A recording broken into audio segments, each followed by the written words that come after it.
A Ponte Preta segue invicta na Série A2 com 100% de aproveitamento no Campeonato Paulista. E agora tem mais um confronto para tentar alcançar o melhor início de temporada da história.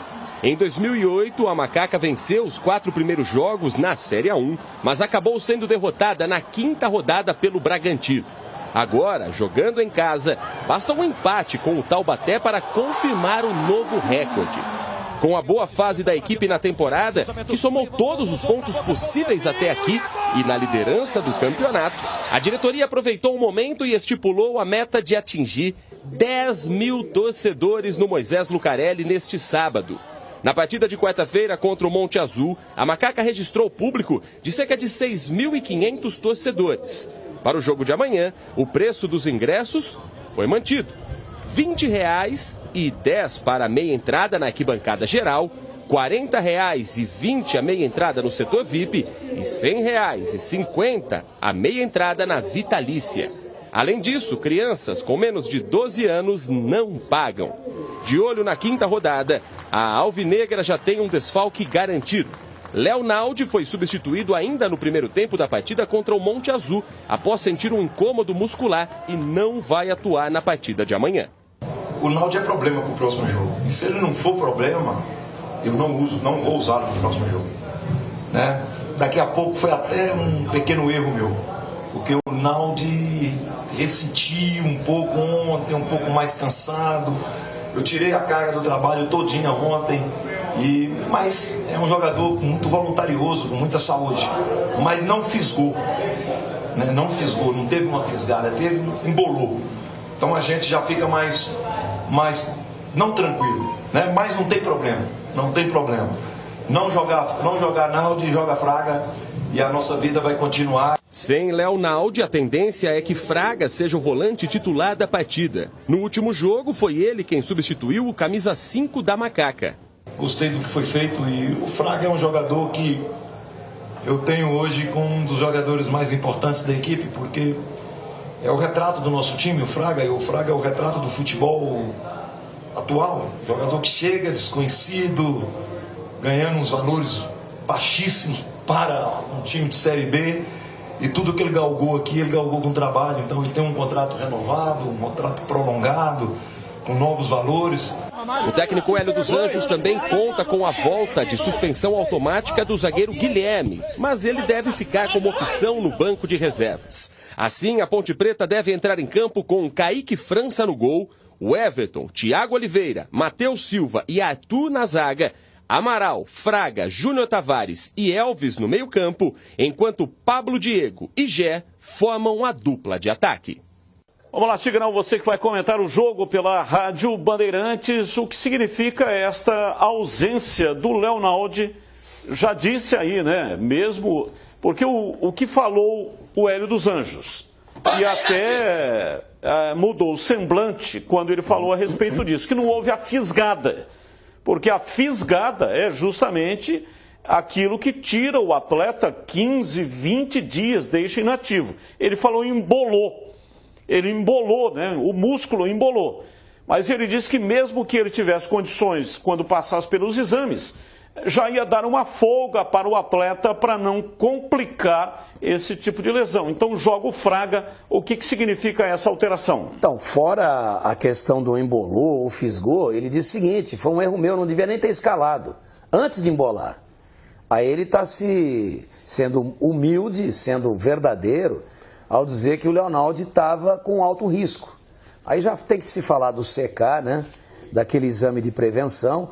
E o Hélio falou, talvez até eu tenha errado de tê-lo escalado. E agora, mesmo que o departamento médico libere, já está fora do jogo. O que ele está fazendo? Preservando o jogador.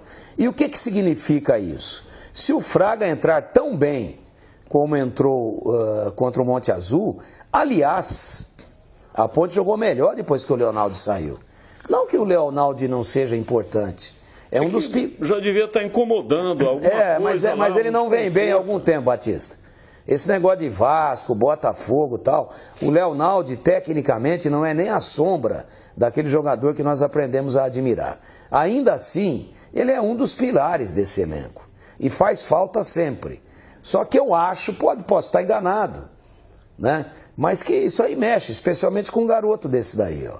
Vai, não vai, tem proposta, não tem proposta, e a imprensa fala, e os colegas comentam, e a torcida encontra na rua e pergunta. Então isso pode estar interferindo, mas o Leonaldo já jogou mais bola na Ponte do que está jogando agora. E o Fraga entrou tão magnificamente bem, perdão, que se ele entrar com a mesma qualidade, com a mesma fluência de jogo, com a mesma voluntariedade na marcação que ele entrou no último jogo, e o Hélio já falou que o substituto é o Fraga. Resta saber se ele joga sábado, amanhã, o que jogou na última quarta-feira. Se isso acontecer, está em casa, o Leonaldo não vai fazer falta. Agora, como líder, como um cara muito querido pela torcida, vai fazer falta sempre, e eu espero que ele esteja presente no próximo jogo, mas jogando o futebol que ele já jogou na Ponte e que não vem apresentando nos últimos jogos, e talvez esse seja o motivo, mas eu não posso afirmar. E quanto ao jogo, eu vi o jogo do Taubaté contra o Rio Claro, parte, depois que acabou o jogo da Ponte, eu migrei para esse jogo, e o time do Taubaté não é bobo não, ele tem 5 pontos, né? Tem uma chegada boa à frente, foi um jogo duro. O Rio Claro fez o gol e recuou. O Taubaté botou 2.500 pessoas também lá no Joaquinzão. E eu gostaria depois, até com mais tempo, de falar um pouquinho mais do time do Taubaté, e convido a todos que nos ouçam hoje, vamos falar muito da Ponte também, mas que nos ouçam hoje no Esporte em Debate, na Rádio Bandeirantes, em AM e FM, em AM 1170, em FM 85.7 e em todos os aplicativos. Como o tempo lá é maior, a gente vai fazer aí uma análise um pouco mais criteriosa do time do Taubaté, que não é bobo, é bem treinado pelo Roberto Cavalo e que tem 5 pontos em 12 disputados, precisa reagir também. Então o jogo vai ser muito difícil, mas a Ponte é favorita. Mantendo essa pegada, a Ponte deve vencer o jogo, mas não é jogo fácil. E o que mais me chama a atenção, e que eu queria dar relevo aqui, Batista, a Ponte é o time que mais está correndo na Série A2. É o melhor preparo físico da Série A2. Por isso que a Ponte já ganhou 2 de virada, e todo o segundo tempo da Ponte é melhor do que o primeiro. Porque o adversário dá uma arriada e a Ponte continua em alta intensidade. Por isso, parabéns a todos os envolvidos no planejamento da pré-temporada, nos métodos aplicados. A Ponte está voando fisicamente e está ganhando os jogos, entre outras coisas, também por isso. E o jogo tem história, tá? O primeiro gol marcado pela Ponte no estádio Moisés Lucarelli, num jogo oficial, na inauguração do estádio, o primeiro gol foi contra o Taubaté, em 1948. CH, a sua expectativa para o jogo de amanhã? De vitória. A Ponte está encaixada, está num bom momento, o time está com moral, não está empolgado, não está subindo no salto. O Hélio já tratou de baixar a bola de todo mundo, festa é para a torcida. O time dentro do campo está muito consciente, acho que não vai ter problema nenhum. O Leonaldo não vinha bem, em todas as partidas ele não vinha bem. Eu não sei se estava já sentindo, o Fraga entrou bem, não vai ter nenhum tipo de problema, o restante é a mesma escalação. O Taubaté é um time que merece todo o respeito, mas a Ponte ganha o jogo, Batista. Vamos dar uma olhada aqui na classificação da Série A2 do Campeonato Paulista. São 16 times participando, 8 se classificam. A Ponte tem 12 pontos, são 4 vitórias em 4 jogos.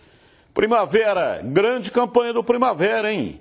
Grande abraço para Indaiatuba, 10 pontos. Português Santista, 9, Juventus, 8, Novo Horizontino, 8. Aliás, Novo Horizontino, 6, mesma pontuação do Lemense do Velo Clube. E o Taubaté fecha o chamado G8, com 5 pontos. Mudando aqui a página, o 15 momentaneamente está fora da zona de classificação, 5, Linense 5, Oeste, Rio Claro e Comercial 4, Noroeste 3 e os 2 que serão rebaixados caso o campeonato terminasse hoje, São Caetano e Monte Azul. Tá aí então a classificação do Campeonato Paulista da Série A2.